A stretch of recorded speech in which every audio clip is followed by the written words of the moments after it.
I acted poor and naive at dinner with my boyfriend's rich mom. What she said left everyone speechless. My name is Elena Rivera, and for as long as I can remember, I grew up in a home where silence was safer than speaking, and invisibility felt easier than trying to be seen. I was 5 when my mother died, and not long after, my father remarried. My stepmother moved in with her perfect hair, perfect posture, and her daughter Aubrey. People used to tell us we looked alike. They were wrong. Aubrey had the kind of beauty that made adults smile and strangers compliment her in grocery stores. I was the other one, the quiet shadow trailing behind her. My stepmother never said it directly, but her eyes always did. One of you is worth investing in. The other, not so much. My father did not even bother to hide it. Aubrey was his son. I was the lamp in the corner that only mattered when the power went out. I learned early that children don't need words to understand where they stand. They see it in birthday gifts, in the tone adults use, in the way praise is distributed like currency. Aubrey got new dresses every season, soft velvet for winter, airy lace for spring. I got hand-me-downs from cousins I barely knew, clothes that smelled like attic dust and clung to me as if reminding me they'd been loved by someone else first. Every morning, I watched my stepmother brush Aubrey's hair with patience and tenderness, then turn to me with a clipped, obligatory, "You're fine," even when my ponytail was slightly crooked and my shirt had a missing button. At dinner, if Aubrey got an A-, it was celebrated like a national holiday. If I got an A, my father's response was always the same, a shrug, a sigh, then, "Try harder next time. Your sister didn't have it easy, you know." It's stubbing mine. But the moment that settled deepest inside me, the one that shaped the way I carried myself, the way I viewed my place in the world, came when I was 13. I had spent weeks working on a school design project, a dress made from scrap fabric, sewn by hand, crooked but full of hope. I showed it to my father, expecting the smallest compliment, just 1 ounce of pride. He barely looked at it. Instead, he tilted his head toward Aubrey, who was twirling in her new store-bought dress, pink and glittering like something out of a children's catalog. And then, almost casually, in that flat, dismissive tone I grew to fear, he said the sentence that would echo in my mind for the next 14 years, "You will never be as successful as your sister. Some people are born to shine, Elena. You're not one of them."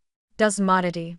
I remember standing there, holding my little project with my small hands, feeling something inside me crack, not loudly, but quietly, like a thin branch snapping under snow. I didn't cry. I never cried in front of them again. Instead, I swallowed that sentence whole, like swallowing a stone. Over the years, it sat in me, heavy and unmoving, shaping the way I walked, the way I spoke, the way I learned to lower my expectations of how people would treat me. I stopped asking for new clothes. I stopped raising my hand in class even when I knew the answer. I taught myself to take up as little space as possible, to live neatly, quietly, invisibly.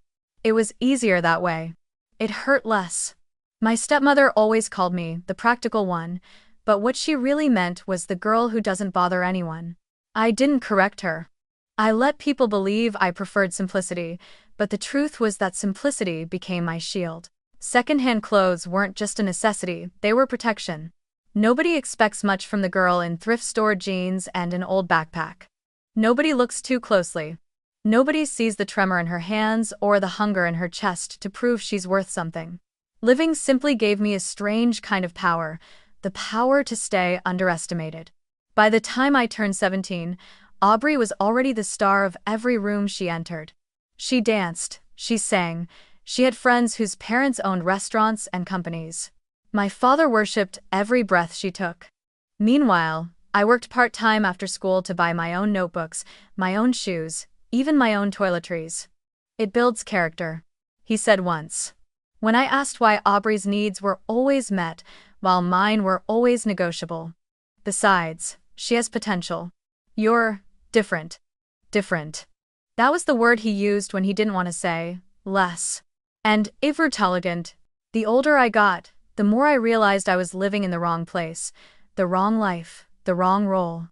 I didn't belong in a house where love came with conditions and validation was rationed like something scarce. And so I developed a habit, a survival tactic. Whenever something good happened to me, I hid it. If I got a high score on a test, I folded the paper and tucked it into a drawer.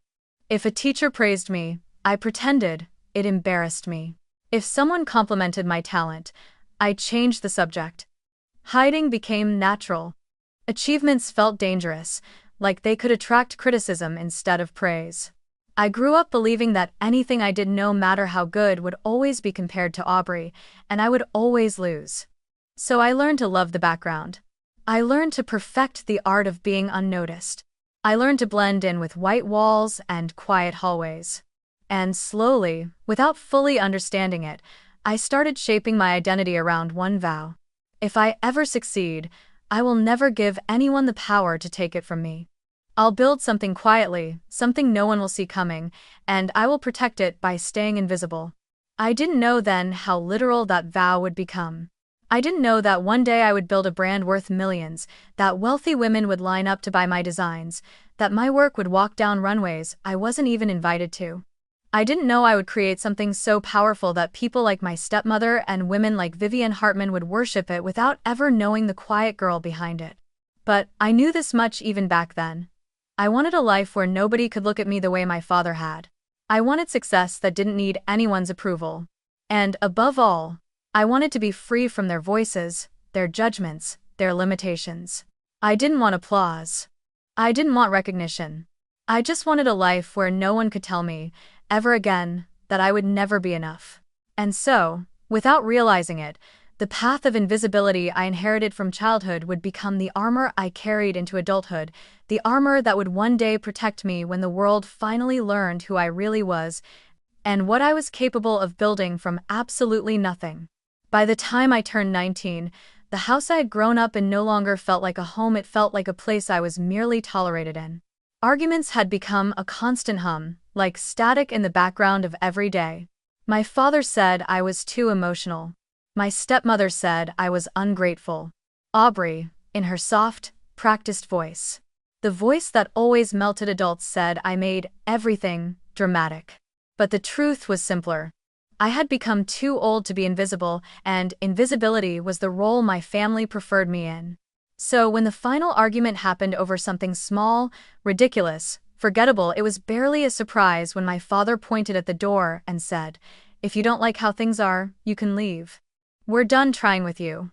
I packed my life into one duffel bag, a few thrifted outfits, a sketchbook, a pair of scissors, and a sewing kit that had once belonged to my grandmother, the only person who had ever told me I had talent. It took me less than 10 minutes to leave the house, but it took me years to shed the heaviness of knowing I hadn't been worth fighting for. I walked out without a plan, without a safety net, without anyone checking to see if I had somewhere to sleep. I remember the night air biting at my cheeks as I stood outside, alone, the reality sinking in. I had no home, no family, no one waiting for me. But for the first time, I also had something I had never truly owned: my life. I took a bus to Denver because it was the farthest I could get with the little cash I had saved from part-time jobs. The city felt big and indifferent, full of strangers rushing to places I couldn't imagine belonging to. But anonymity suited me. In a city where no one knew my name, I wasn't the lesser sister. I was just a girl starting over. Within a week, I found a tiny room in a shared apartment, noisy walls, peeling paint, but mine. And I found a job as a barista, the kind where you memorize orders, smile just enough, and hope customers tip generously so you can afford groceries. I worked overtime whenever possible, but Denver was expensive, and survival required more than coffee making. So I took a second job as a store assistant in a small boutique, steaming clothes in the back room while listening to customers judge fabric quality with casual arrogance. The job paid little, but it came with something I considered priceless: access to discarded materials. Customers often returned damaged pieces, frayed edges, fabric scraps, things the boutique tossed without hesitation. I asked if I could keep them. No one cared enough to say no. Those scraps became my treasure. Late at night, after both jobs, I sat on the floor of my apartment, surrounded by fabric in mismatched colors. I cut, stitched, unstitched, redesigned. My fingers blistered, then calloused. I wasn't fast, and I wasn't polished, but I was relentless. For the first time in my life, I wasn't sewing to impress anyone, I was sewing to breathe. The more I worked with fabric, the more I felt I was piecing together the parts of myself that had been torn apart over years of being told I wasn't enough. Then one evening, while experimenting with the thick strap of a damaged leather jacket and the lining of an abandoned handbag, I created something that felt different. A small structured bag with an asymmetrical silhouette, a blend of soft and sharp lines. Minimalistic, but expressive. A bag that looked like someone had designed it with intent, not someone playing with scraps on an apartment floor. I stitched the initials E.R.V. 1 on the inside, Elena Rivera version 01. I didn't know it then, but that bag would become the quiet seed of everything I would build in the years ahead. Word spread slowly at first. A coworker asked me to make a custom tote, then a friend of hers wanted one. A stranger stopped me on the street, asking where my bag was from. I started taking small freelance design requests to keep up with rent, never charging much. Afraid the moment I asked for real value, people would stop wanting my work. But they didn't. Orders grew. And soon, the demand became something I could no longer ignore, even as I continued juggling 3 jobs. At 23, everything changed. A private investment fund reached out, one I'd never heard of. They said they had seen my designs on social media, posted by a stylist who had unknowingly featured my custom bag in a photo shoot. They wanted to fund a small luxury line. They wanted me to become a real designer. Not a freelancer, not a girl stitching bags on her floor. A brand. The meeting felt unreal. I showed up in thrifted jeans and a clean blouse I had ironed 4 times, hands trembling under the table. They showed me projections, sample materials, a 5-year plan. They asked me what I wanted to name the brand. I hesitated, then said quietly, Rivera Atelier. My name. The one I used to hate, the one my father dismissed, the one I was finally reclaiming. But when they suggested making me the public founder, my stomach tightened. I thought of my father, of Aubrey, of every person who had ever told me I would never be enough. I thought of how exposure had always been dangerous for me, how visibility had always been a doorway for judgment. And so, with a mixture of fear and clarity, I said I wanted to remain anonymous. They were confused, but I insisted. If I was going to build something great, I wanted it to rise without anyone knowing I existed behind it. I wanted my work to be untainted by my past. The company was registered under a trust. A name that wasn't mine stood on every legal document. Rivera Atelier had a faceless founder. I took the lowest visible title possible, assistant creative director, the kind of role no one questions, no one interviews, no one scrutinizes. I wore plain clothes to the office. I blended into the background, and from the shadows, I built an empire. Within 18 months, Rivera Atelier exploded across California, Texas, and New York. Celebrities carried the E.R.V. 1 bag without knowing the initials meant anything. Women queued for limited releases. Fashion magazines called the founder mysterious, strategic, a genius recluse. I watched all of it from behind the scenes. Invisible, anonymous, untouchable. For the first time in my life, being unseen wasn't a burden, it was my power. And I intended to protect it, because the world finally appreciated my work, even if it didn't know my name. And that was enough. Or at least, I thought it was. Success, even when lived in the shadows, can be strangely lonely. Rivera Atelier grew, expanded, flourished, yet I remained the same girl who measured her worth quietly, privately. Afraid that stepping into the light would undo everything I had built. Most days, my life was a cycle of sketches, fabrics, late-night revisions, and early morning production calls. Efficient, disciplined, purposeful, but painfully solitary. So when Michael Hartman walked into my life, it felt like an unexpected softness, a warmth I had forgotten I was allowed to feel. We met in the simplest way, which, in hindsight, feels poetic. I stopped by a small tech repair shop in Denver to fix my glitching phone. He was at the counter that day, sleeves rolled up, hair messy in a way that looked unintentional but endearing. He had the kind of face that made you feel instantly at ease, not because he was particularly handsome in a striking, cinematic way, but because there was gentleness in how he looked at people, a quiet curiosity without judgment. When he asked what had happened to my phone, I admitted I had dropped it while balancing fabric rolls on my shoulder. Instead of laughing or teasing, he smiled softly and said, "That sounds like someone who works really hard." It's Sav. No one had ever said something like that to me, not with sincerity, not with admiration. I felt a warmth bloom in my chest, unfamiliar but welcome. Over the next hour, while he repaired my phone, we talked about small things: coffee, music, Denver weather.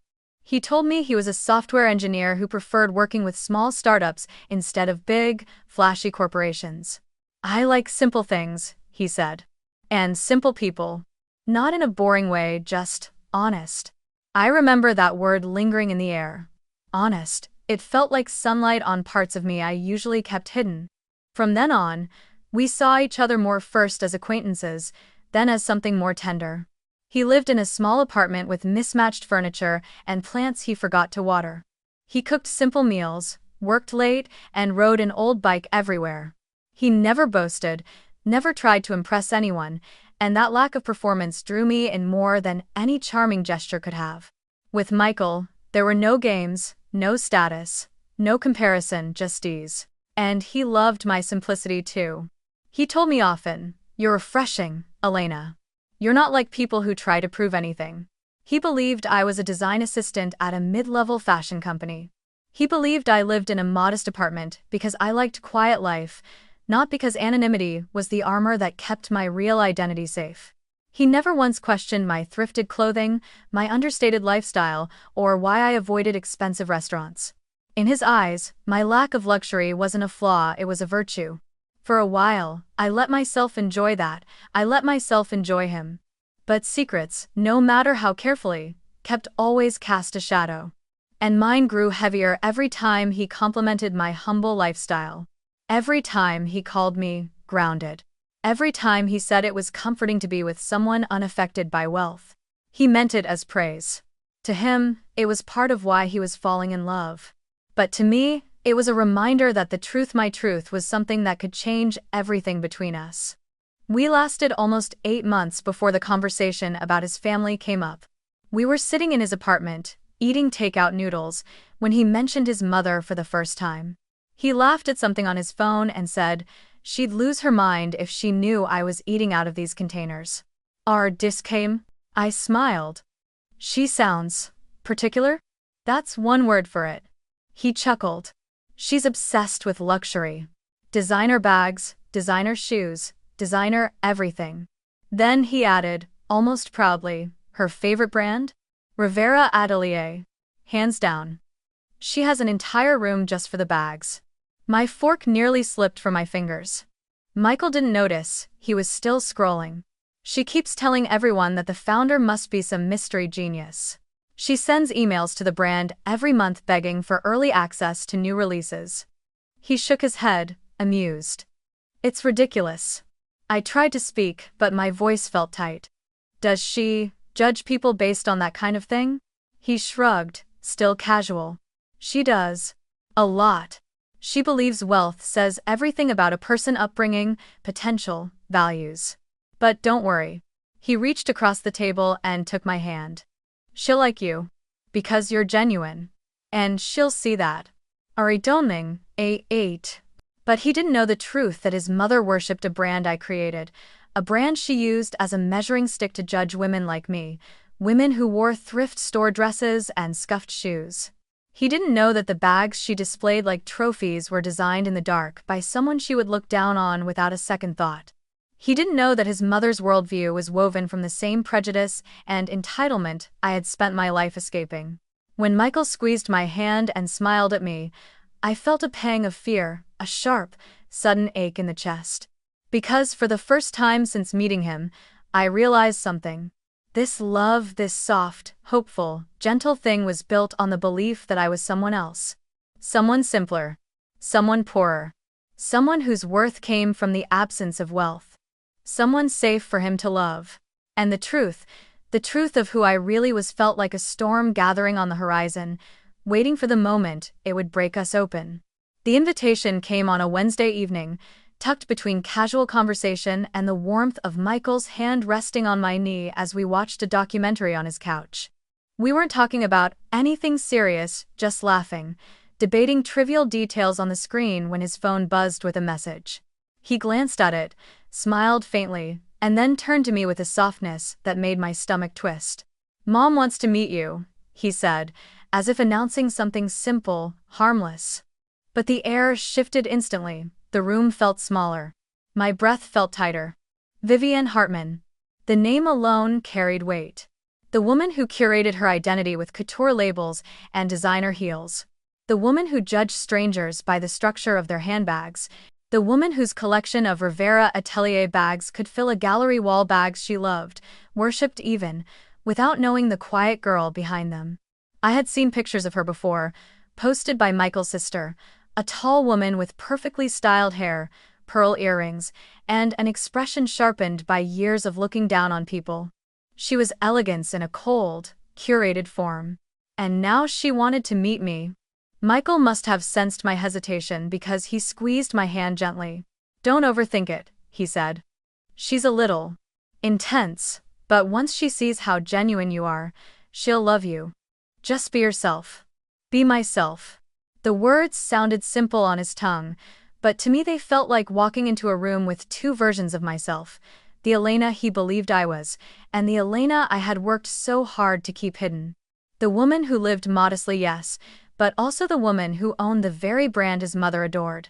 The woman his mother would hate if she thought I didn't belong in her world, but might worship if she knew my name was stitched into every Rivera Atelier creation. Except I didn't want to be worshipped. I didn't want to be despised.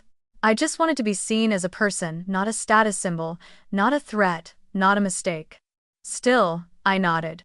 "Okay," I whispered. "I'll meet her." The days leading up to the visit felt like an emotional tightrope. Michael was excited in a calm, understated way. He talked about the dinner casually, as if it were just another small milestone in our relationship. And maybe it should have been. But for me, every passing hour sharpened an anxiety I had tried to outrun my whole life, the fear of being judged, dismissed, measured, and found lacking. A fear inherited from every comment my father ever made, every glance my stepmother ever gave me, every comparison to Aubrey that carved itself into my bones. On the morning of the visit, Michael texted me, "Don't stress. Just wear whatever makes you comfortable." That single sentence lingered in my mind. Wear whatever makes you comfortable. Did comfort mean honesty? Did it mean armor? Did it mean letting Vivian see exactly what she expected, a girl with no wealth, no pedigree, no brand name identity, a girl she could underestimate without hesitation? Part of me wanted to dress differently, to wear something that hinted at the truth. Not a Rivera piece that would have been reckless, but something that showed I wasn't as fragile as she might assume. Yet another part of me, the part shaped by years of invisibility, the part that refused to be defined by luxury, wanted to test her. To see who she was without the filter of status. To see how she treated someone she believed had nothing. In the end, that part won. I opened my small closet, sifted through simple blouses and worn sweaters, and pulled out the $20 thrift store dress I had worn on one of my early dates with Michael. Soft navy fabric, slightly faded, with a tiny rip near the hem that I had sewn shut myself. The dress didn't flatter me in any extraordinary way, but it felt honest. It felt like the version of myself Michael had fallen in love with. And it felt like the perfect lens through which to see Vivian clearly. As I stood in front of my bathroom mirror, adjusting the straps, brushing my hair into something neat but understated, I felt a familiar sensation, like bracing myself for impact. I dabbed on the barest amount of makeup, slipped into simple flats, and grabbed my old canvas bag. Not a designer piece. Not leather. Nothing that could be misinterpreted as trying too hard. When Michael arrived to pick me up, he paused for half a second, just long enough for me to fear he saw something wrong, but then he smiled, that warm, steady smile that always made me feel safe. "You look beautiful," he said. "You always do." I swallowed the lump in my throat. "Thank you." The drive to his mother's house took about 30 minutes, winding through increasingly affluent neighborhoods. I watched the scenery transform from small-town charm to manicured lawns and stone entry mansions. With every mile, the knot in my stomach tightened. Beautiful houses line the streets, places where people like me were usually staff, not guests. Michael kept talking stories from work, little anecdotes about growing up with his mom, but I drifted in and out of the conversation, my mind circling a single question. If Michael knew the truth about me, about the company, about the wealth I never showed, would he still look at me the same way? I wasn't worried about him loving me less for being successful.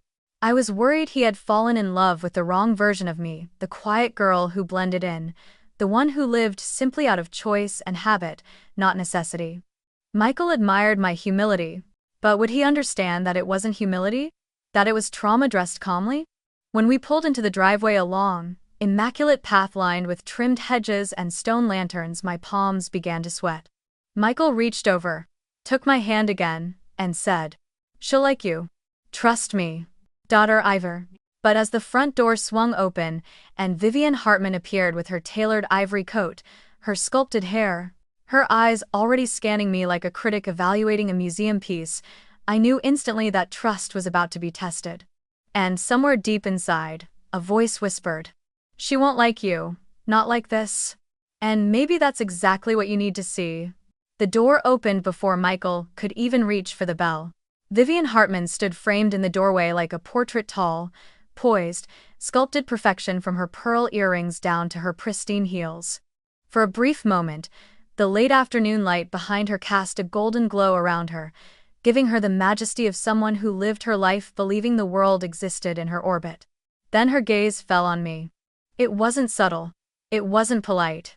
Her eyes traveled from my face to my shoulders, then down the length of my $20 thrift store dress, then lower to my worn flats. Her lips parted not in greeting, but in shock so thinly veiled that it felt like a slap. Michael stepped forward, smiling warmly. "Mom, this is Elena." It was dated, and IRS.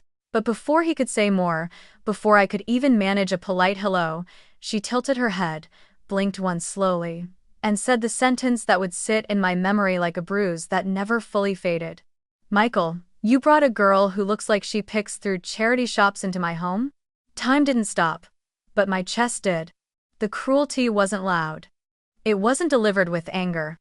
It was delivered casually, carelessly, like she was commenting on the weather. That made it worse. That meant she believed it. That meant it wasn't meant to hurt, but simply to state what she thought was obvious. Michael's smile collapsed instantly. "Mom, what? That's not." Vivian lifted a hand, silencing him as if she had every right to.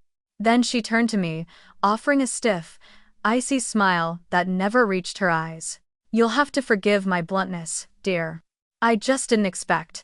Her gaze drifted over me again, slower this time, as if memorizing every inexpensive detail. There's. I forced a small nod. "It's nice to meet you, Mrs. Hartman." She stepped aside with a dramatic pause, as though deciding whether to let me inside her immaculate home was an act of charity in itself. "Well," she said, "come in." The interior was exactly what I imagined: white marble floors, gold-framed mirrors, tall ceilings, everything curated to perfection. The kind of place where people like me, dressed like me, were probably mistaken for staff. Vivian led us toward the living room, her heels tapping with sharp precision against the marble, each step sounding like judgment. We had barely taken our seats when she began her interrogation. "So, Elena," she started, crossing her legs elegantly, "where did you get your bag?" She pointed at my canvas tote, plain, practical, not designer. "Not anywhere near designer. It's just something I picked up a long time ago," I said softly. "From where?" she pressed. "A thrift bin?" Michael stared at her, horrified. "Mom." She ignored him. She was looking at me the way someone examines a knockoff handbag, searching for flaws, proof of inferiority. "And your dress?" she continued. "Who designed it?" "No one famous," I replied. She gave a small, satisfied smile, as if she'd won some invisible argument. "Well, at least you're honest." She didn't mean it as a compliment. She meant, "At least you're not pretending to be more than you are." Then came her barrage of tests. "What brands do you usually wear? Do you know who designed the Hartman Gala centerpiece last year? What car do you drive? What restaurants do you usually go to?" Have you ever attended a Fashion Week event? Every question felt like a needle sharp, deliberate, aimed at exposing poverty she assumed I should be ashamed of. I answered calmly, politely, carefully.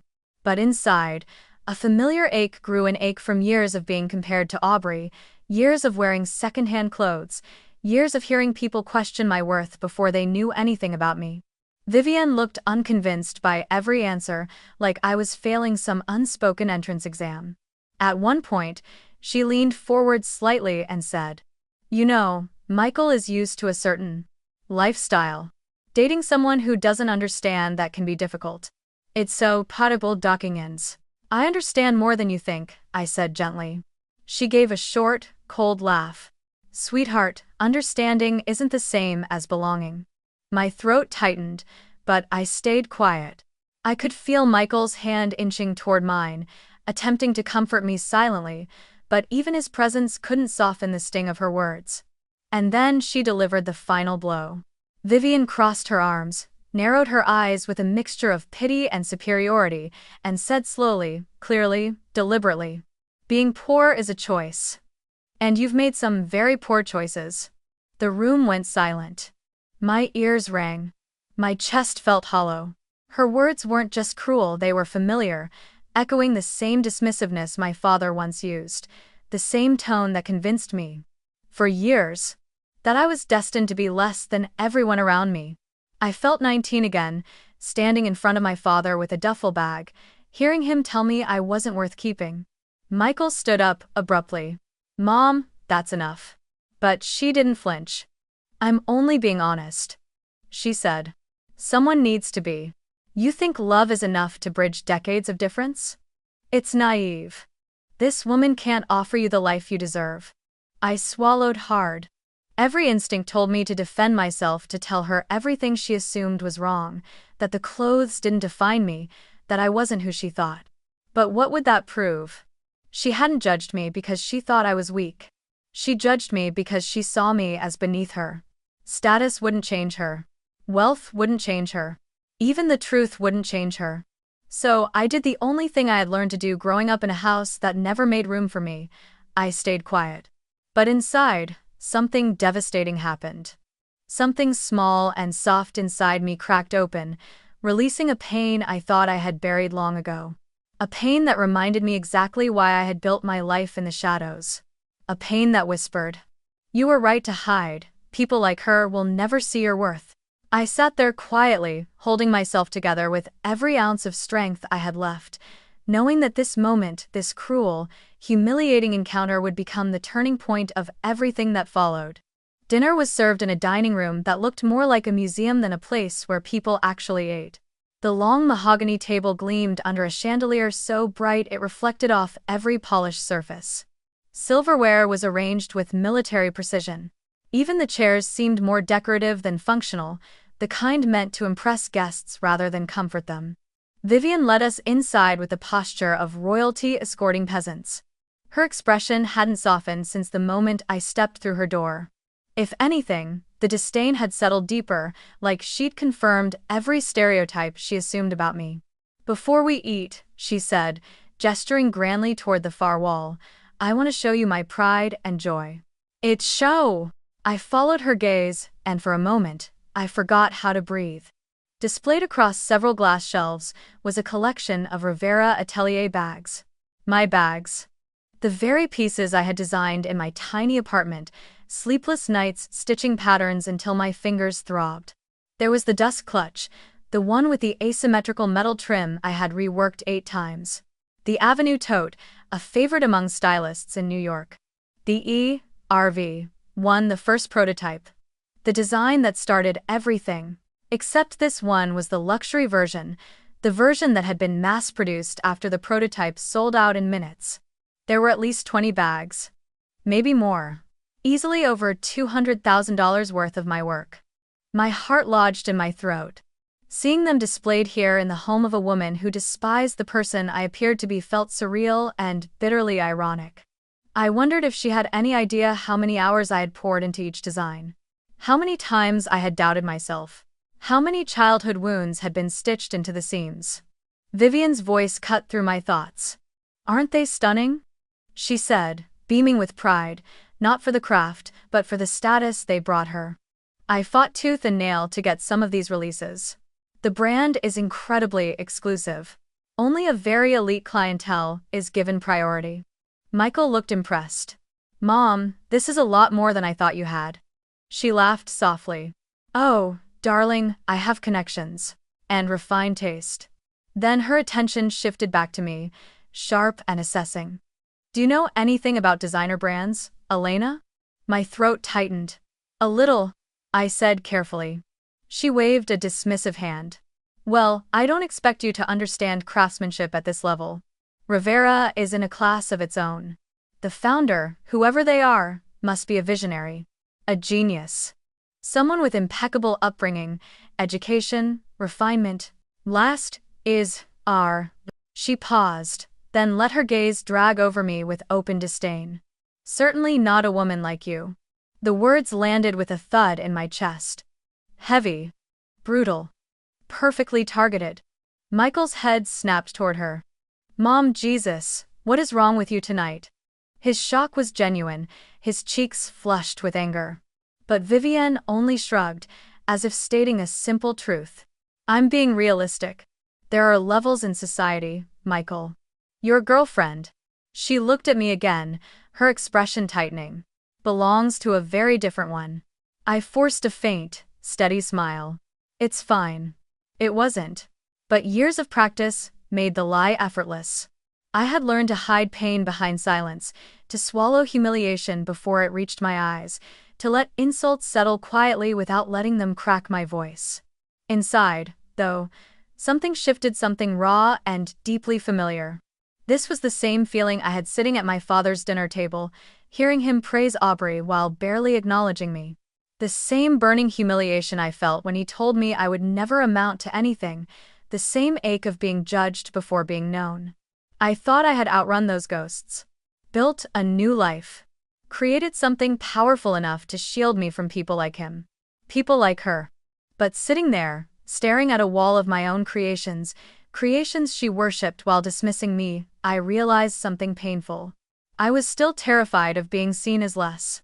Still terrified of being measured and found unworthy. Still terrified of being that girl again, the one who didn't belong. Michael reached for my hand under the table. I'm sorry, he whispered, eyes apologizing in a way his mother never would. She's not usually like this. But she was. And we both knew it. Vivienne continued admiring her collection as if no emotional wreckage sat behind her. Do you know what the waitlist for these bags is like? She asked no one in particular. People practically beg to be added. Some women cry when they're denied. Rivera Atelier is the pinnacle of luxury. It's untouchable. I looked at my bags, and felt something twist painfully in my chest. Untouchable. Elusive. Reserved only for the wealthy, the admired, the privileged. And here she was telling me I didn't belong in the presence of creations she adored. She had no idea how close she was to the truth, and how far she was from understanding me. Michael finally stood up. Mom, enough. You're being cruel. Vivienne blinked, genuinely surprised by his tone. I'm being honest. You may not like it, but honesty is kinder in the long run. Then she looked at me one last time, cold and clinical. A woman like you will only hold him back. Pain rushed up my throat, sharp and suffocating. But I swallowed it down as I had done my whole life. I gave her a quiet, brittle smile, not because she deserved it, but because breaking down in front of her would have felt like giving her exactly what she wanted. Inside, though, a truth settled heavily into my bones.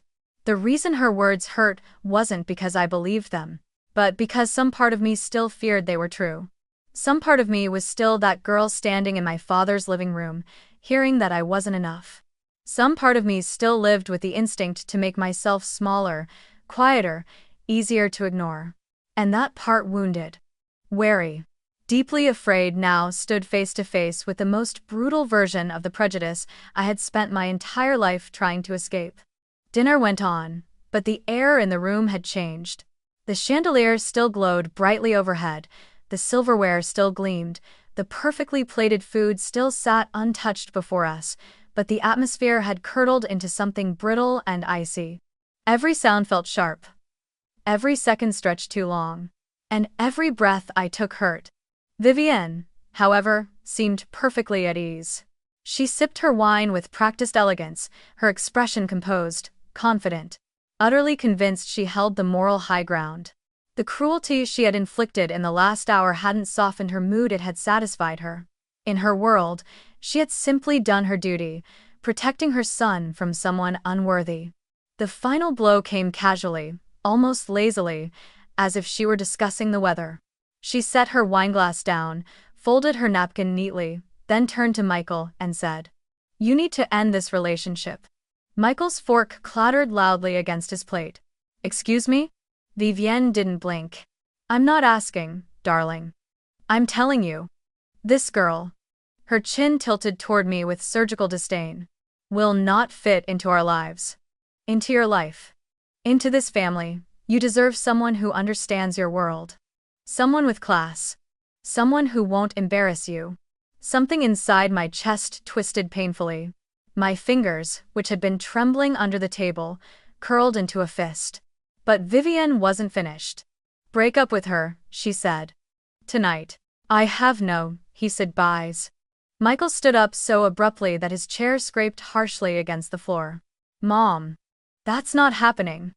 "What the hell are you talking about?" "I'm talking about your future," she replied calmly. "And about the mistake you're making. I will not watch you waste your life with a woman who has nothing to offer you." I felt the air leave my lungs, not because her words were true, but because I had once been a girl who believed them, a girl who was told she wasn't enough. A girl who had been pushed out of her own home for being the least valued person in it. And now, here I was again, hearing the same old verdict in a different voice. Michael moved closer to me, placing a protective hand on my shoulder. "Elena is the best thing that's happened to me. She's kind, smart, hardworking. She's poor," Vivienne snapped. "She has no refinement, no background, no stability. She will drag you down. And if you stay with her, you will resent her for it later." Down our faces, there it was. The verdict. Delivered like destiny.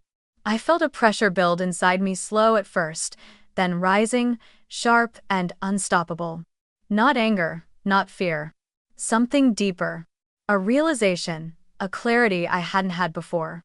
All my life, I had swallowed cruel words, quieted my voice to survive, shrunk myself to avoid conflict. But something in me had changed the moment I saw my own creations displayed proudly in the home of someone who despised me. Something inside me had finally had enough. I stood up. Michael looked startled. Vivienne looked mildly amused, as if she expected I might cry or flee.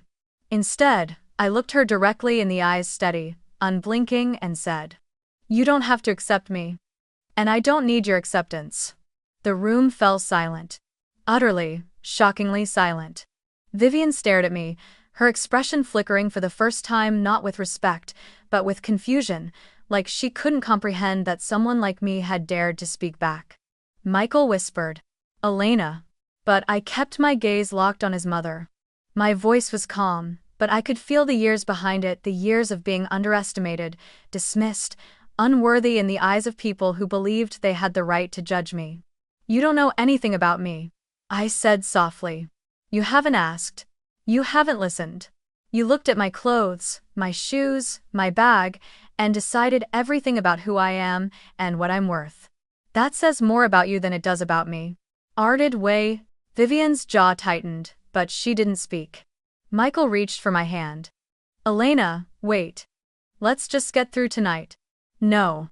I shook my head gently. "I can't stay here." His eyes softened with worry. "Please. We can talk about this. She'll calm down." I gave a sad smile. "Michael. She doesn't have to calm down. This is who she is. And I can't shrink myself anymore just to make other people comfortable." I wrecked. A silence fell between us, a silence heavy with fear, love, regret, and something neither of us could define yet. I stepped back from him, and the gesture alone felt like something inside me tearing. Then I turned toward the front door.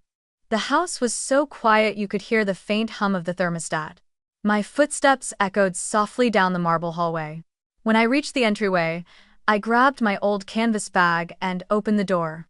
A rush of cold air hit my face. Snow was falling light, quiet flakes drifting down like memories. And in that moment, I was 19 again, standing on the porch of my father's house with a duffel bag and the knowledge that no one wanted me. Except this time was different. This time, I wasn't being pushed out. I was choosing to leave. Choosing myself. Michael hurried after me. "Elena, please wait. Don't walk out like this." I turned to him. His eyes were pleading, panicked, desperate to fix something he didn't break. I wanted to reach for him. I wanted him to reach for me harder.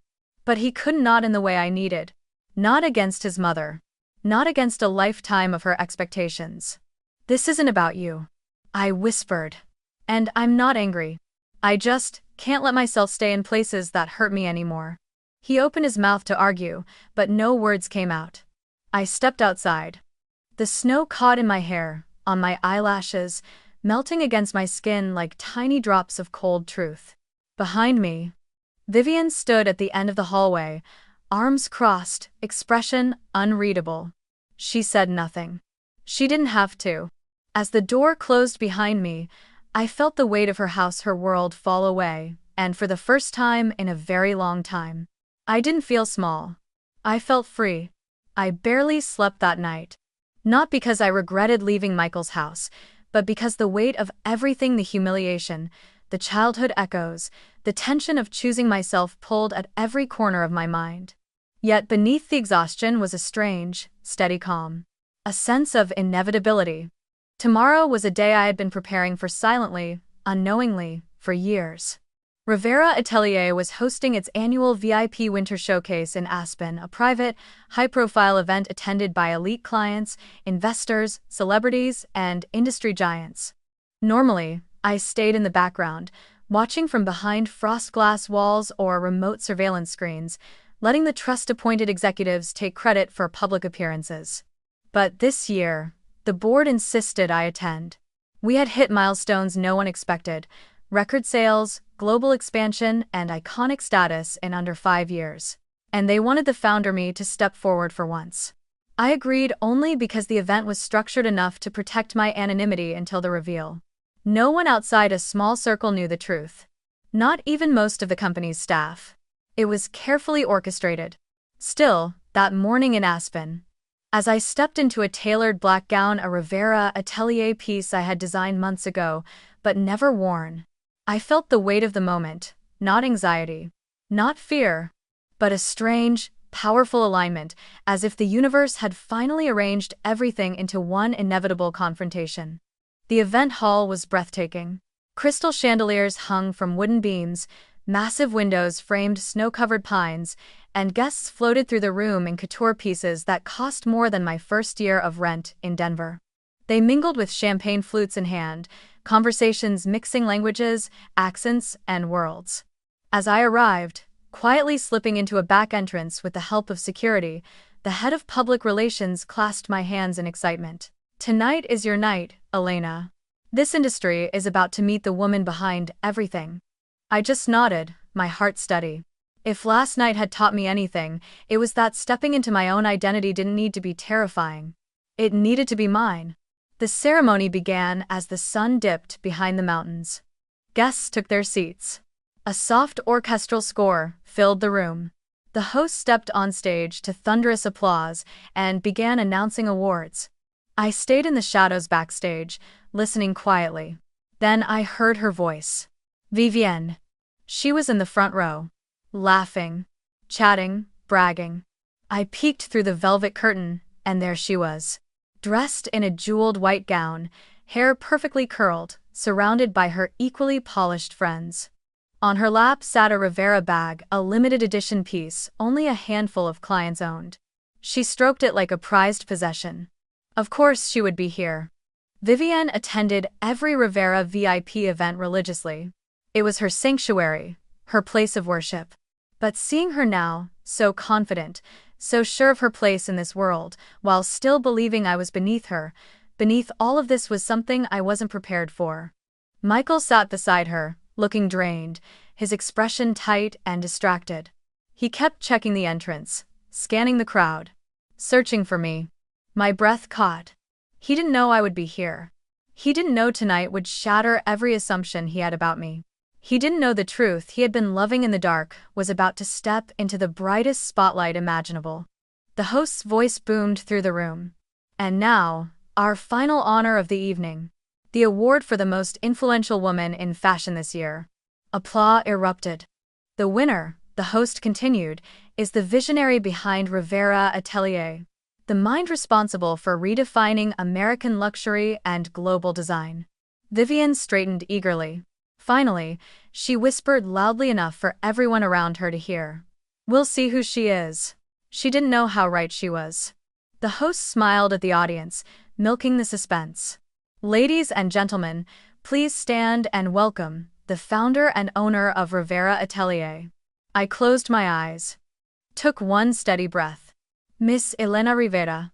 The world froze. For half a second, it was silent. Not a gasp. Not a movement, just pure, stunned stillness. Then every head turned toward the stage. Every head. Every face. Every pair of eyes. Michael's breath visibly caught. He stood halfway, then stopped, as if his body didn't know how to react. His face drained of color, shock widening his eyes. And Vivienne shot up from her chair so fast her $12,000 purse slipped from her hand and hit the floor with a loud crack. She didn't even look at it. Her face twisted with disbelief, horror, confusion, like her world had tilted and dropped her somewhere she didn't recognize. "No," she whispered. "No, no, that's not." But it was. I stepped onto the stage. The spotlights hit me warm, bright, blinding. Applause erupted. People stood. Cameras flashed. For the first time, the world saw me. Not as a designer's assistant. Not as a quiet girl in secondhand clothes. Not as someone who didn't belong. But as the creator of the very world Vivienne worshipped. My heart was pounding, but my face remained calm. I had worn invisibility like armor for years tonight. I let myself take it off. "Thank you," I said into the microphone, looking out across the sea of stunned faces. My gaze found Michael's. His expression held everything at once: shock, hurt, awe, confusion, love. Then my eyes shifted to Vivienne. She looked like she had been struck. Her mouth trembled, her hands shaking slightly. She couldn't reconcile the woman she had belittled with the woman standing on stage, celebrated by the elite she admired. For the first time in her life, Vivienne Hartman had misjudged someone so completely that it shattered her entire worldview. And I stood there, steady, unapologetic, finally whole. The applause was still echoing in my ears long after the ceremony ended. People continued stopping me for photos, handshakes, congratulations. But their words felt distant, barely brushing the surface of my consciousness. My mind was still anchored to two faces in the crowd: Michael's stunned disbelief and Vivienne's collapsing composure. Once the lights dimmed and the cameras were packed away, I slipped out through a quiet hallway toward the private lounge reserved for honorees. It was dimly lit, warm, quiet, the opposite of the cinematic chaos I had just stepped out of. I just needed a moment to breathe, to collect myself, to let my heartbeat settle back into something manageable. But I didn't get that moment.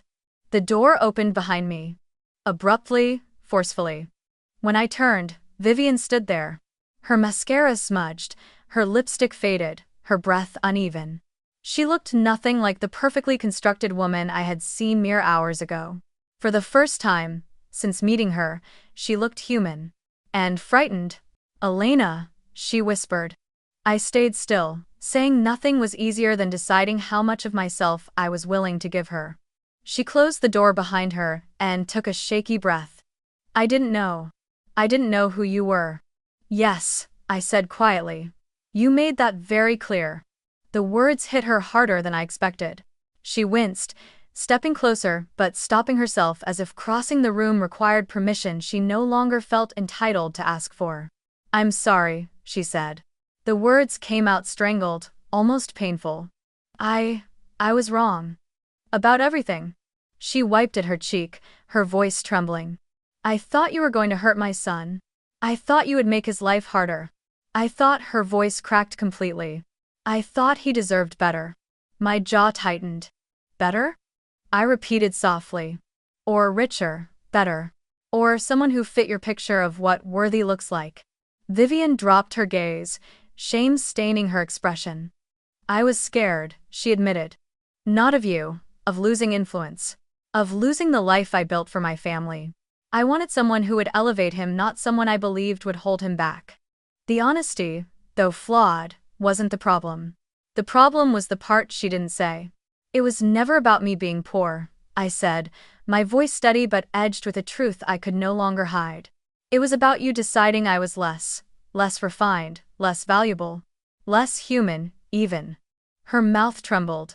Elena, you looked at my clothes and assumed the rest.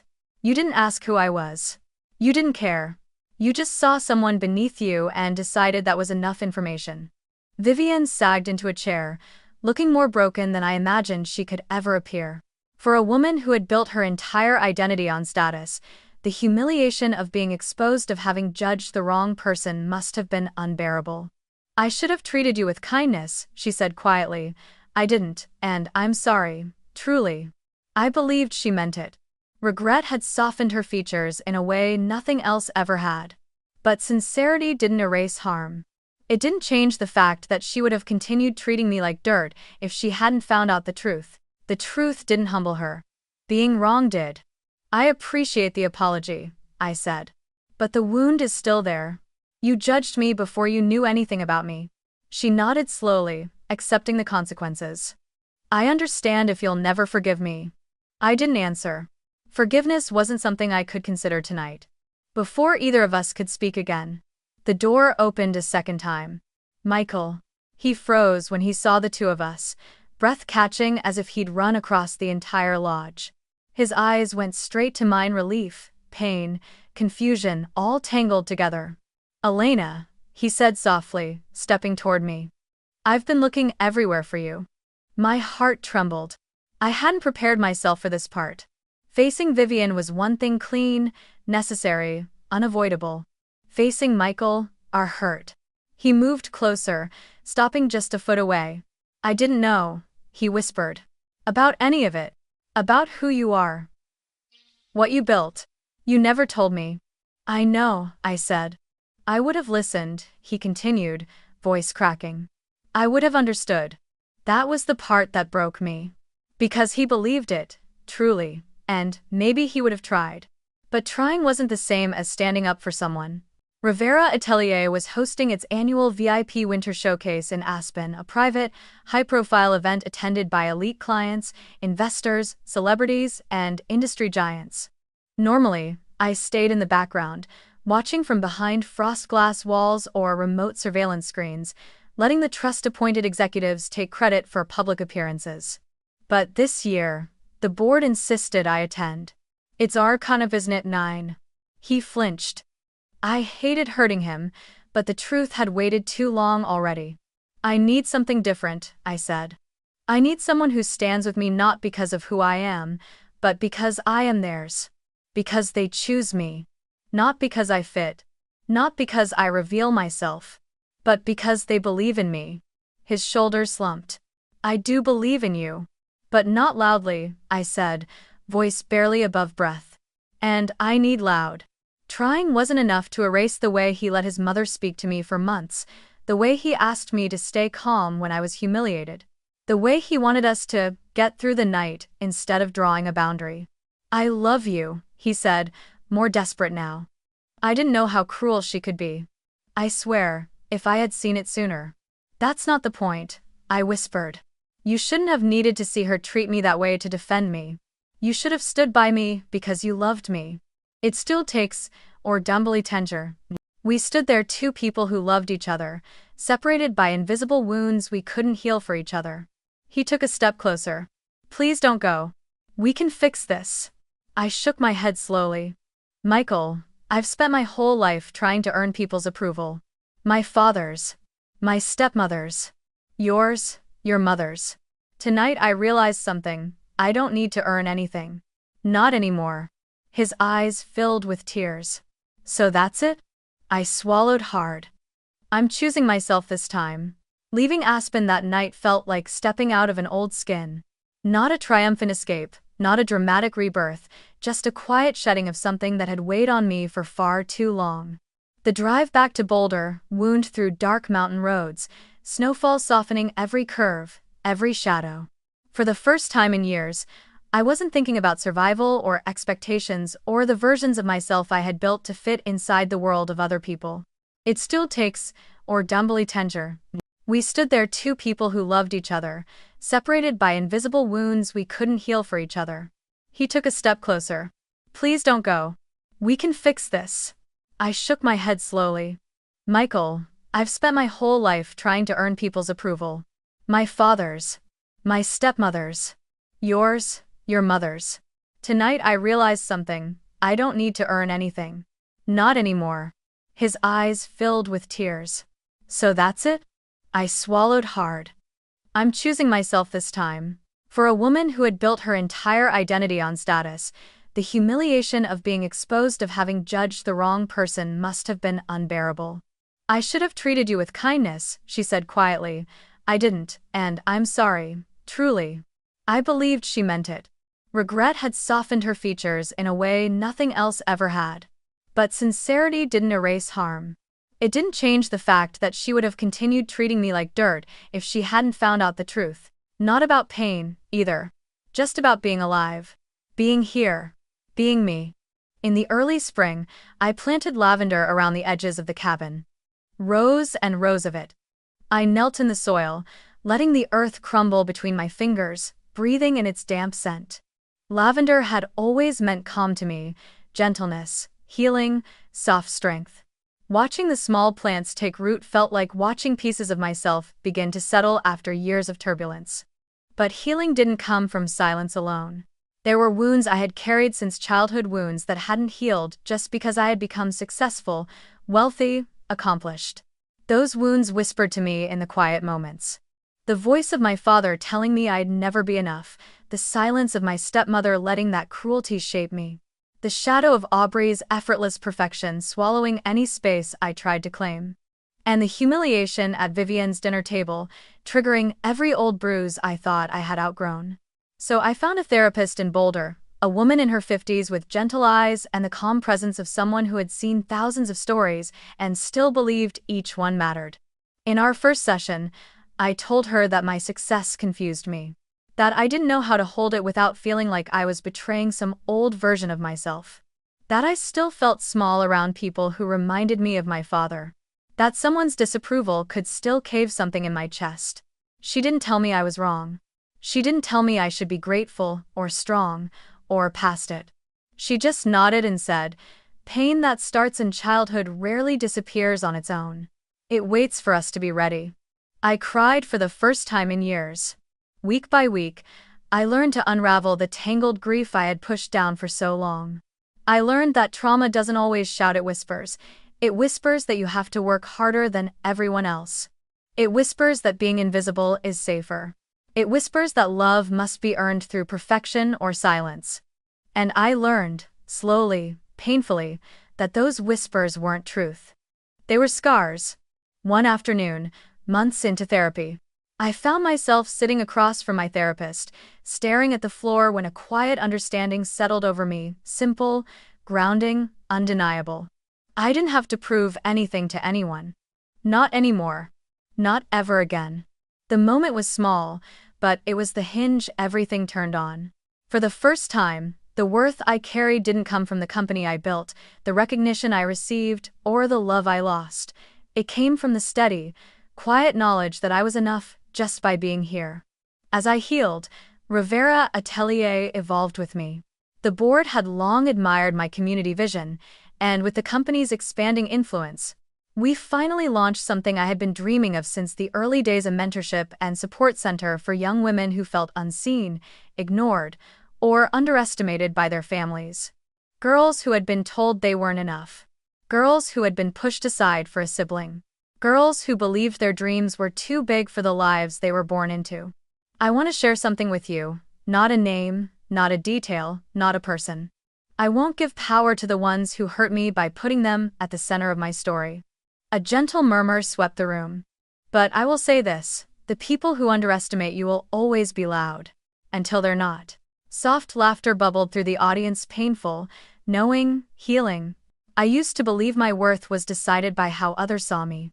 Whether they praised me or dismissed me, accepted me or rejected me. The public founder of Rivera Atelier, that polished persona the world now recognized, existed only on rare occasions. In the center, I was not the founder. I wasn't a CEO. I wasn't a face on a magazine cover. I was just Elena, the woman who made tea for visiting students, who offered gentle advice from the corner of the room, who helped a shy girl thread her first needle, who listened when someone whispered. My dad said I'll never be anything. I knew that pain. I knew that voice. And now I could help someone else quiet it. The cabin in Boulder became my sanctuary, the mentorship center became my purpose, and the quiet within me after years of noise finally became a home of its own. Healing wasn't sudden. It wasn't dramatic, it was slow, patient, and tender. But day by day, I felt myself returning stronger, softer, complete. And for the first time in my life, I wasn't living in response to someone else's judgment. I was living for myself. 1 year passed quietly, almost softly, as if life itself knew I needed gentleness after years of noise.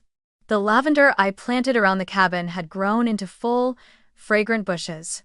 Every morning, they swayed in the breeze like small purple waves, and every night they perfumed the cool Colorado air. My days were no longer split by urgency or fear, but shaped by intention. Therapy sessions. Design meetings conducted from a place of confidence rather than survival. Afternoons spent mentoring girls who reminded me of younger versions of myself. By the time winter rolled around again, I felt like I had become someone new, not because I reinvented my life, but because I finally stepped into the one I should have always had. Then came the invitation. Women of Colorado Annual Summit, honoring leaders, innovators, and changemakers. At first, I hesitated. I wasn't sure if I wanted another spotlight, another stage, another moment where the world pressed close enough to see through me. But this event wasn't about luxury or prestige. It wasn't about fashion or wealth. It was about resilience. About women who had built something powerful not because they were born into privilege, but because they had carved their paths from the sharp edges of adversity. So I said yes. The summit was held at a modern glass venue overlooking a frozen lake in Denver. Snow blanketed the surrounding pines, and warm golden lights shimmered through the windows, giving the entire building a gentle, radiant glow. Inside, women of all ages mingled: entrepreneurs, activists, artists, executives, survivors. This room wasn't about ego, it was about community. As I arrived, people greeted me warmly. Some recognized me from the Aspen reveal, but most knew me because of the mentorship center Rivera Atelier launched that year. They thanked me, hugged me, told me what the programs had done for their daughters, their students, their communities. For the first time, admiration didn't make me shrink. It didn't make me uncomfortable. It simply felt right. Earned, rooted. I was set to give the closing address, the final speech of the evening. Before I went backstage, I glanced around the room. That's when I saw him. Michael. He stood near the back, half hidden behind a row of chairs. His coat dusted with snow, his hands in his pockets. He didn't approach. He didn't wave. He didn't try to draw my attention. He simply watched quietly, respectfully, with a softness in his eyes that made my breath catch. Time hadn't changed the way he looked at me. We opened the first center in Denver, a modern, warm building filled with sewing machines, design studios, therapy rooms, and quiet corners for journaling. The program offered creative workshops, funding for education, emotional support, and, above all, a place where these girls could see themselves reflected in others who had survived similar wounds. I didn't appear in photos or give speeches. As I walked onto the stage, the lights felt softer than the Aspen spotlights. Not blinding, not demanding, just present, guiding.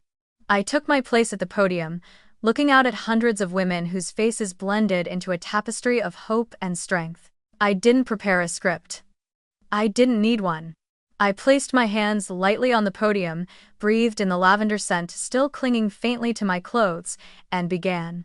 A year ago, I stood on a very different stage. The board had long admired my community vision, and with the company's expanding influence, we finally launched something I had been dreaming of since the early days: a mentorship and support center for young women who felt unseen, ignored, or underestimated by their families.